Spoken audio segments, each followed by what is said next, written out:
Si Brent o Lestiel Brent Romero Manalo sa totoong buhay ay ipinanganak noong December 6, 1997 sa Capas, Tarlac. Isa siyang modelo at aktor na kilala sa kanyang mga papel sa The Broken Marriage Vow at Beach Bros. Bago pa man siya sumikat sa showbiz, nagtapos siya ng Bachelor of Science in Advertising Management sa De La Salle University bilang cum laude. Isa siyang consistent dean's lister at tumanggap ng Ninoy Aquino Leadership Award. Ngayong 2025, pumasok si Brent sa Pinoy Big Brother Celebrity Collab Edition bilang Gentilinong heartthrob ng Tarlac. Kasama ni Brent sa loob ng bahay ang kaibigan niyang si Esnir, ang sensational viral beshi ng Davao del Sur. Ang kanilang chemistry ay kinagigiliwan ng mga manonood. Sa twist ng season na ito, pinagsanip ang mga kapuso at kapamilya stars. Si Brent ay ipinares sa iba't ibang kapuso housemates at nagsamang humarap sa mga duo battles at nominations. Sa isang episode, inamin ni Brent ang kanyang pagkakamali noong high school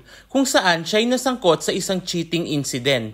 Ngunit sa halip na malugmok, ginamit niya ito bilang aral at inspirasyon para magpursige sa pag-aaral na nagresulta sa kanyang pagiging valedictorian. Sa labas ng PBB House, si Brent ay may malakas na presensya sa social media na may higit na 2.5 million na followers sa IG, TikTok, FB at YouTube. Isa siyang content creator na kilala sa kanyang fashion at lifestyle vlogs.